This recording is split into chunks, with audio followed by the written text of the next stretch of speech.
Ndabasuje mu izina rya Yesu. I greet you in Jesus' name. Ndabifuriza umugisha w'Imana. I wish you the blessing of God. Ni Pastor Ntwarane Anastase mugiye kuganira ku ijambo ry'Imana. I'm Pastor Ntwarane Anastase. We are going to share the word of God. Reka dusenge Imana. Let us pray. Data mu izina rya Yesu. Father, in the name of Jesus, ndagushimiye cyane. I thank you so much. Ukuri Imana nziza. Because you're good God. Uri Imana idukunda. You love us. Uri data wa twese. You are a heavenly Father. Izina ryawe niryubahwe. May your name be glorified. Izina ryawe nirihimbazwe. May your name be praised. Izina ryawe nirishyirwe hejuru. May your name be glorified. Izina ryawe turarikunda. We love your name. Muri iryo zina turakira. Through that name we will get help. Muri iryo zina twakira imbaraga. Through that name we will receive power. Turagushimiye cyane. We thank you so much. Bane natwe. Be with us. Mu izina rya Yesu. In Jesus' name.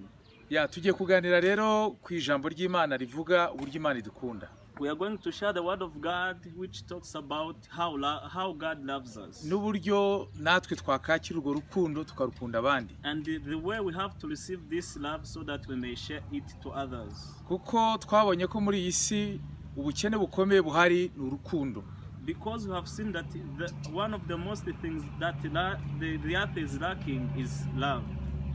Kubera urukundo rudahari bigatuma n'ukuri kutaboneka ndetse no kwizera. Therefore, due to the lack of love, there isn't truth and there isn't faith.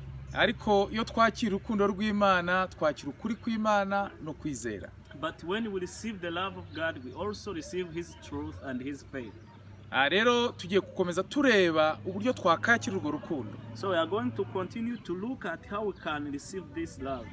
Twabonye ko iyo twakiye Kristo mu buzima bwacu biradukundira kugira urukundo rw'Imana. We have seen that whenever we receive Jesus Christ, it is possible to receive His love also. Kuko iyo Yesu ari mu buzima bwacu niwe ubaho muri twe. Because when Jesus is in us, He lives in us.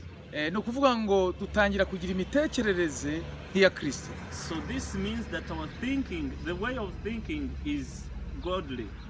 Tugatangira kandi kwiga imico n'ingeso bya Kristo. And we also start to imitate the behaviors and discipline and habits from Jesus Christ. Kwakira Kristo rero ntago ari umuhango, ntabwo ari igikorwa gusa cya gahunda gusa, ahubwo ni ibintu bihindura ubuzima. So therefore to receive Jesus Christ is not a programmed action, but it also changes the life of a person. Ni igikorwa gihindura ubuzima kigahindura imibereho. This is the act that changes the living of a person and the way of living. Kandi aho Kristo ari n'urukundo rw'Imana niho ruri. And where Jesus is present, there is also the presence of love of God. Ariko ni gute Kristo akomeza gukorera mu buzima bwacu? But how does Jesus Christ keeps on working in our lives? Kugira ngo n'urwo rukundo rwe rugaragare muri twe. So that His love may be revealed in our lives. Iyo tugiye muri Yohana 13:34. When we look at the gospel according to John chapter 13 verse 34, tubona amagambo Yesu yavuze ngo ndabaha itegeko rishya ngo mukundane nkuko nabakunze muba ariko namwe mukundana. Jesus said in 34, a new command I give you, love one another.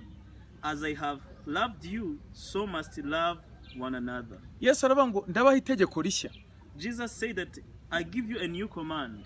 Ndabaha itegeko rishya. I give you a new command. Bivuze ko hari itegeko rya mbere ryari rihari risa nkaho ryari rivuguruwe.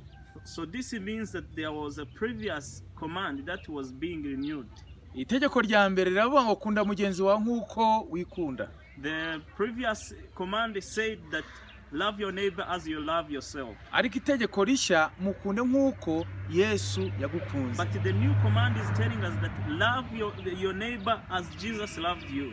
Ntabwo ugomba kubikora nkuko ubyikorera, ahubwo bikore nkuko Yesu yabigukoreye. You have not to do as you do for yourself. You have to do it as Jesus did for you. Ivyo rero biragusaba ngo wige urukundo Kristo agukunda. So this requires you to learn how Jesus Christ loves you. Biragusaba ngo umenye igipimo cy'urukundo Yesu yagukunze. It requires you to know the measure of the love that Jesus offered to you. Biragusaba kumenya icyo Yesu yakoze ku musaraba ku bwawe. It requires you to know what Jesus did on the cross for the sake of you. Biragusaba ngo umenye uburyo akubabarira n'uburyo agukunda. It requires you to know how He forgives you and the way He loves you. Numara kumenya ikigero cy'urukundo agukunda, nawe urasabwa kurukunda abandi.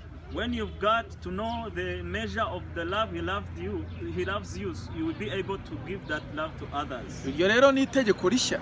So this is a new command. Bivuze rero ko iyo dushaka kugira urukundo rw'Imana dusaba kuba mu mategeko ya Yesu. So this means that if we have to live in the love of God, it requires us to live in the commands of Jesus Christ. Muri Yohana 15 hatubwira yuko turi inshuti ze nidukora ibyo adutegeka.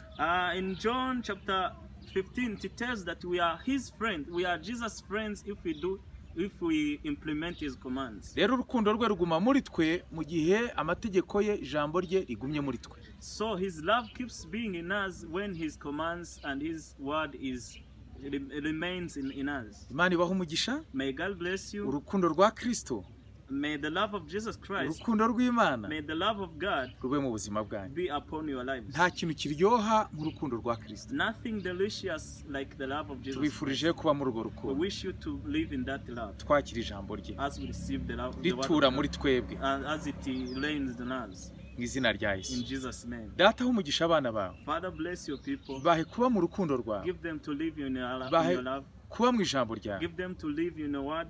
mu izina rya Yesu. In Jesus' name. Amen. Amen.